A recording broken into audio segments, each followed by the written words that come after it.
Estamos estudiando el clásico Tomer Dvoira de Ramak. Reb Moshe Cordovero en Tzfaz vivió en el norte de Eretz Israel, la tierra de Israel, año 1550 aproximadamente.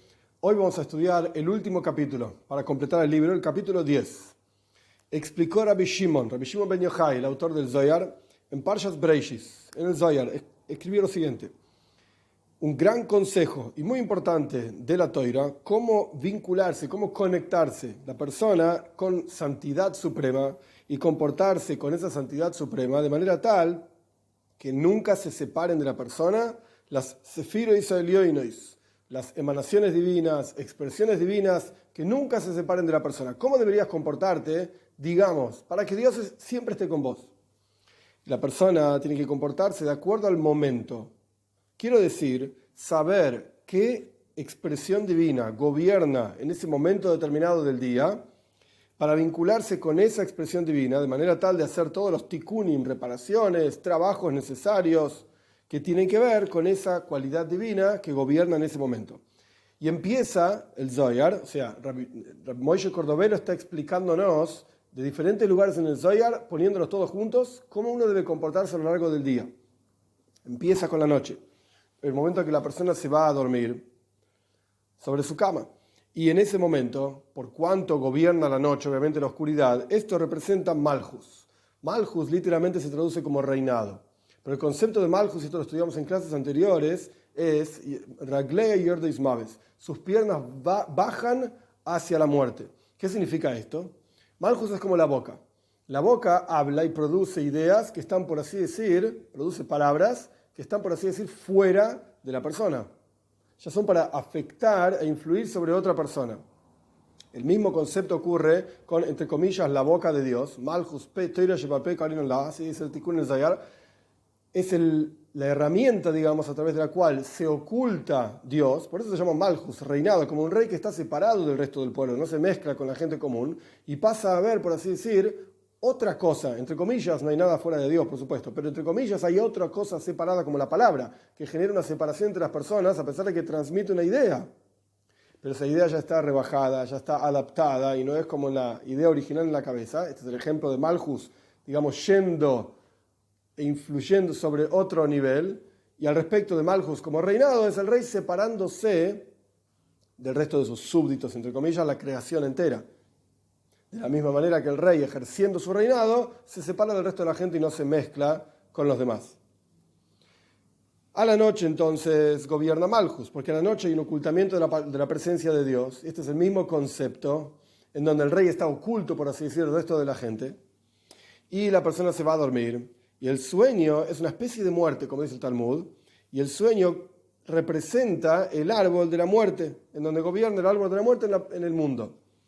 ¿Qué hay que hacer entonces? ¿Cuál es la avoida, el trabajo de la persona en el momento del sueño, de la muerte, entre comillas? El Talmud dice que el sueño es como un sesentavo de la muerte, en donde gobierna en el mundo el ocultamiento de la presencia de Dios.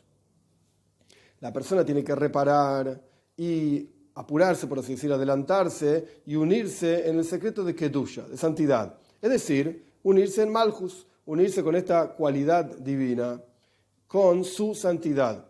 Y por eso tiene que ir a su cama y aceptar el Oil Malchus Shamaim, justamente el yugo del cielo, en forma plena y con toda la intención de su corazón. Acá el Ramak no explica qué significa esto, pero lo que quiere decir es, y esto está en montones de lugares en el judaísmo, no es una novedad del Ramak ni nada por el estilo, antes de ir a dormir la persona recita el Shema. Shema Yisrael Hashem Elokeinu Hashem Echad. Esto lo que representa es que la persona reconoce que el verdadero Señor y Dios, etc., es Dios, y por lo tanto uno se entrega a Él. Entrega su vida a Dios. Esto es lo que uno tiene que hacer para conectarse con ese nivel de Malchus, de reinado divino que está gobernando sobre ese momento, o sea, en la noche. Uno acepta ese yugo, uno acepta que Dios es el rey. Y esta es la forma de conectarse con el reinado divino. La persona se levanta a la mitad de la noche, hay gente que hace esto, gente que no hace esto, está en el Shulchan Aruch, está en Kabbalah, en el Zohar, en montones de lugares. Tikkun Hatzoy se llama. La reparación de la mitad de la noche, entre paréntesis, porque hay unos que sí lo hacen, otros que no lo hacen, porque tiene que ser BMs, tiene que ser en realidad, de verdad. La persona debe llorar y sufrir el golus, el exilio que vivimos, debe llorar la destrucción del Beis Hamikdash, del templo. Hay quienes se ponen cenizas sobre la cabeza por la destrucción del templo. Y si uno se va a levantar a la mitad de la noche para mirar televisión, para escuchar la radio y aparte leer un poquitito de salmos, Eso no es la kavana, no es la intención. Cerramos paréntesis. La persona debe lavarse sus manos de la impureza que gobierna sobre ellas para sacarse el mal de su carne, por así decir. Es decir, cuando la persona se va a dormir, nuestros sabios explican que parte de la neshama, parte del alma se retira del cuerpo e ingresa en el cuerpo una tuma, una impureza. Esa impureza cuando uno se despierta queda en las uñas, bajo las uñas. Entonces uno tiene que lavarse las manos, se llama netilas yodaim, lavarse las manos, para quitarse esa impureza. La forma de lavado de las manos, si bien acá no es el momento para toda la explicación, pero es una vez en la derecha, una vez en la izquierda, una vez en la derecha, una vez en la izquierda, una vez en la derecha y una vez en la izquierda. Entonces la persona se lava las manos y se quita esta impureza que gobierna sobre ellas, se saca el mal de su carne y tiene que bendecir las bendiciones que correspondan para hacer otro tikkun, otra reparación, otra avoida con la presencia de Dios en el estudio de Torah. La persona se levanta a la mitad de la noche para estudiar Torah. Y sobre esto está escrito, cuando te vas a dormir, te va a cuidar la presencia de Dios y la Torah de todas las impurezas. Y cuando te despiertes, ella va a ser tu habla. Es decir, cuando te despiertes vas a estudiar Torah. Te vas a ir a dormir aceptando el yugo del cielo y te vas a despertar para estudiar Torah. Y te vas a unir, se va a unir contigo y ella va a estar y vos vas a estar con ella. Ella se va a unir con vos vas a estar con ella y se va a elevar la imagen de tu alma en el Gan Eden, en el paraíso, con la Shechina, con la presencia de Dios que ingresa en el paraíso junto con los tzadikim y Tiferes y otra cualidad divina, la belleza, va a estar ahí también. Y va a tener placer junto con los tzadikim, con los justos, van a estar juntos y todos van a escuchar la voz tuya de tu estudio de Torah que te despertaste para eso. Y literalmente vas a viajar con ella y te vas a retirar de la muerte y del sueño hacia el secreto de la vida suprema. Y te vas a unir en el secreto de Gan Eden, del paraíso, y vas a comenzar a brillar. Va a comenzar a brillar sobre ti una luz de Tiferes, que está, digamos, en el paraíso, escuchando la voz de tu estudio de Torah, que está brillando en el Gan Eden junto con los tzadikim en el paraíso. Y así explicó el Zohar en Parshas Truma también. La persona se levantó entonces, se hizo de día, estábamos hablando de la mitad de la noche, se hizo de día, y la persona también empezó a ir a la sinagoga. Beis HaKnesset, a la casa de encuentro de la sinagoga. Y entonces se vincula con los tres patriarcas. En la puerta de la sinagoga tiene que decir, y yo, el Salmo 5, con tu gran bondad vengo hacia ti.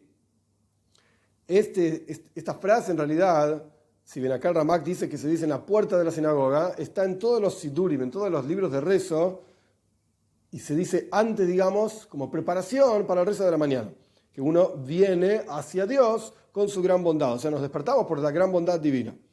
Y uno tiene que incluirse a sí mismo en el secreto de Tiferes Adam, la belleza del hombre, que está incluida con Gesed, Gevura y Tiferes.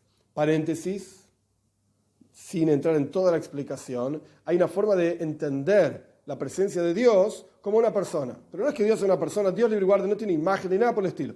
Pero cuando uno ordena las diferentes emanaciones divinas, expresiones divinas, sefiros, lo que sea, las ordena de una manera determinada, parece como que simbolizan la forma de un hombre. A la derecha está Gesed, a la izquierda está Gvura y en el medio está Tiferes. Derecha es bondad, izquierda es severidad y en el medio es belleza. Y esto es lo que está trayendo acá el Ramak. Esto no quiere decir que Dios tenga imagen de hombre, Dios libre y guarde. Dios no tiene imagen. De hecho, hay lugares donde dice que Dios es como un hombre, hay lugares donde dice que Dios es Loi Adam, no es un hombre y no tiene imagen. Su esencia en realidad no tiene ninguna forma. Nosotros simplemente expresamos, nos vinculamos antropomórficamente con Dios pensando y simbolizando que es como un ser humano. Nos ve con sus ojos, nos sacó de Egipto con el brazo extendido y así sucesivamente. Pero esto no quiere decir que Dios es un ser humano. Dios libre y guarde. Entonces, cuando la persona llega a la sinagoga, antes de entrar a la sinagoga, dice con tu gran bondad, vengo a tu casa a prosternarme, etc. Y esto, continuando con el servicio de la mañana, es para conectarse con Tiferes Adam, con la imagen, forma, pensamiento, simbolismo, etc. de Dios como una persona. Como dijimos anteriormente, los tres patriarcas, bondad, Gesed, severidad, Gevura y belleza, Tiferes. Y entonces la persona entra a la sinagoga junto con toda la reparación que hizo de la mitad la noche anterior y la mitad de la noche con Malchus, la persona entra con este reinado a la sinagoga. Y la persona tiene mucha intención cuando dice el versículo que habla de la entrada en la sinagoga, como dijimos recién, sobre los tres patriarcas. Beroiv hasdejo, con tu gran bondad. Esto se refiere a Abraham Avinu. Voy a prosternarme a tu santa morada. Esto se refiere a Yitzhak. El concepto de Ishtahavoy, el concepto de, como explica el Ramak, de prosternarse, que es bajar la cabeza. Esto tiene que ver con Din, con el juicio y la severidad divina. Uno baja la cabeza y acepta el juicio divino, de manera tal que se retire de uno el juicio divino, la severidad y el rigor. Y entonces, esto es lo que pasa en ese momento en que surge la mañana, la noche, hay ocultamiento, oscuridad, etc. A la mañana ya hay más revelación. Entonces, cuando la persona baja su cabeza y se prosterna a Dios, no quiere decir físicamente, incluso intelectualmente y emocionalmente, esto genera que se retiren de él los rigores, los dinim. Y se proyecta un flujo de misericordia desde arriba sobre el din, sobre la severidad y el rigor, para endulzarlo. Esto era el segundo patriarca, Yitzhak. Beirasejo en temor a ti, y así termina el versículo en el Salmo 5. Esto se refiere a Jacob, al tercer patriarca, sobre quien está escrito qué temible es este lugar. Entonces este concepto del temor tiene que ver con Jacob. Y he aquí entonces, la persona se incluyó a sí mismo en pensamiento, palabra y acción, porque el pensamiento que menciona es la kavana, es la intención que mencionamos. La palabra es efectivamente el versículo, uno tiene que pronunciar el versículo, y la acción es el hecho de que la persona entró a la sinagoga y se prosternó frente al Heichal, frente al lugar más santo, es decir, donde están guardados los Sifrei Toira, el Aron Koit, donde están guardados los libros de la Toira, lo que se llama el arca de la sinagoga. Continuamos. Antes del rezo, la persona está parada en la sinagoga, su boca es una fuente que fluye tefila, rezo y unión, inclusión de lo que se llama Yesoid. Yesoid es fundamento, es otra de las emanaciones divinas. Y este Yesoid, este fundamento, es la fuente y el pozo, digamos, que se abre para el pozo de agua que es la sinagoga. Y la persona repara la presencia de Dios con toda su capacidad durante la tefila. Es decir, el concepto de Yesoid es iskashus, conexión y placer con en lo que uno está haciendo. Entonces, cuando la persona reza en la práctica, no tiene que estar mirando el techo, mirando la hora, el celular, etc., sino que la persona debería estar conectándose con Dios. La sinagoga es una fuente de bendiciones. Cuando la persona lo utiliza como corresponde, entonces la persona debería estar rezando con kavana, con su intención adecuada durante el rezo, para abrir esta fuente de energía para la persona. La persona sale de la sinagoga y sube, digamos, en el secreto de la toira, porque de la sinagoga hay que ir a estudiar toira después, y se une en la toira con todo lo que tiene que ver con el día revelación, y se comporta con ella durante todo el día hasta la hora de minja, hasta la hora de la tarde. Y ahí la persona se une a gvura, a severidad. Porque a la mañana la persona se une a Geset, bondad, que esto es tefila, su rezo. Y durante el día en general, tiferes, belleza, que esto se refiere al estudio de Toira. Y a la noche, gvura, o sea, al atardecer, gvura, severidad, vuelve el ocultamiento de la presencia de Dios. Y esto es durante el día. Todavía estamos hablando de la tarde, no la noche propiamente dicho.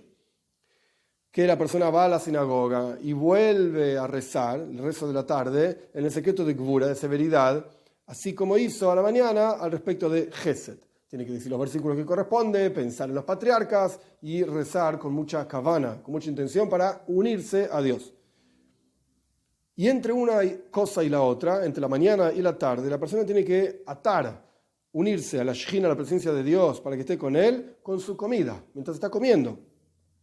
Cuando la persona come, está haciendo bondad, caridad con esta pobre, como es lo que solía decir Hillel Azaken, el anciano Hillel. Acá en el texto propiamente dicho no lo cita, pero hace referencia a un Midrash.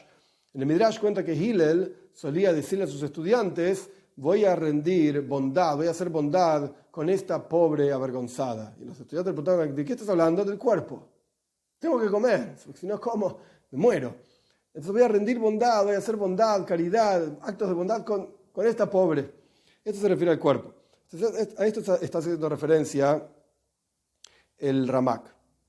Continúa explicando el tzadik, este es un versículo en Mishlei, en capítulo 12, el tzadik conoce el alma de su animal, y esto tiene que ser justamente la intención durante la comida, hacer bondad con el alma animal, que tiene relación directa con el cuerpo, y unirla en el secreto del alimento. El alimento significa la toira, como ya estudiamos en otras clases también, es decir, la persona come con el objetivo de que el animal interior, digamos, esté tranquilo y la persona pueda enfocarse adecuadamente para el estudio de toira. Y después de que llegó el horario de minja, de la plegaria de la tarde, y la persona se unió en gvura, como explicamos anteriormente, en severidad, tiene que esperar hacia la noche, y ahí va a bajar Tiferes a Malchus. Va a bajar todo el estudio de Torah que la persona hizo hacia justamente el ocultamiento de la presencia de Dios para volver a dormir, como empezó el día. He aquí, la persona va a estar con ella durante la noche, y se va a unir a ella, y va a entrar a la sinagoga una vez más a la noche, para hacer el rezo de la noche, con la intención mencionada anteriormente de los versículos, de los patriarcas, etc. Y se va a unir aquí abajo, junto con Tiferes, con esta belleza de todo el estudio de Torah que la persona hizo durante el día, para ir a su casa en particular. Y la persona sale de la sinagoga y se unifica a sí mismo literalmente con Malchus solamente, que de vuelta, como empezamos el capítulo, es el concepto de la aceptación del yugo del cielo. Tanto en el rezo de la noche dice el Shema, como cuando antes de irse a dormir dice el Shema de vuelta. Este es el secreto de la aceptación del yugo del cielo, y esto es todo el momento de un día, todo el tiempo de un día, cada momento del día con su sfira, con su emanación divina. Interesante, no mencionó ni Netzach ni Hoid. No puedo explicar por qué, porque no lo sé yo tampoco, pero lo más probable es que Netzach y Hoid no son más que ramificaciones de Gesed y Gvura. No son cosas por sí mismas. En un ejemplo para entender esto, en el alma de la persona, en un pensamiento, la persona piensa qué va a decir, cuál es el concepto que va a decir, cuánto va a decir y cuánto no va a decir. Esto es Gesed y Gvura. Y después, ¿cómo lo va a decir? Esto es Netzach y Hoid. ¿Y cómo va a hacer llegar su mensaje al otro? ¿Cómo se va a sobreponer sobre las dificultades que presenta la transmisión justamente del mensaje? Pero el mensaje es lo principal. El mensaje ya está decidido, Gesed y Gvura. Pero después hay que ver cómo hacerlo llegar. Netzach y Hoid son como las piernas que hacen caminar a la persona, son como las palabras, los ejemplos que la persona utiliza para hacer llegar el concepto del otro lado. Como no son algo fundamental, probablemente por eso el Ramak no las mencionó. Pero esta es mi opinión personal, cerramos paréntesis. Y así la persona siempre va a estar unido a la luz que gobierna en ese momento determinado. Este concepto está principalmente en Parshas Bereishis en el Zohar. Y el resto fue recogido de diferentes lugares, muchos lugares en el Zohar. Y este es un consejo que incluye el concepto de unir la persona siempre con Kiddush, con santidad, y que nunca falte la corona de la Shejina, de la presencia de Dios, de su cabeza. Al final del libro, este es el final. Al final del libro hay una pequeña plegaria del el que imprimió el libro por primera vez. Vamos a leer en hebreo porque es una especie de poesía y la traducimos. Tam venishlam, shevach lakel yedea kol ne'elam. Terminamos y completamos, alabanza a Dios que conoce todo lo que está oculto. Hayom yom revi, hoy el día miércoles, Yud Beis Yam le Marcheshvan, el 12 de Marcheshvan.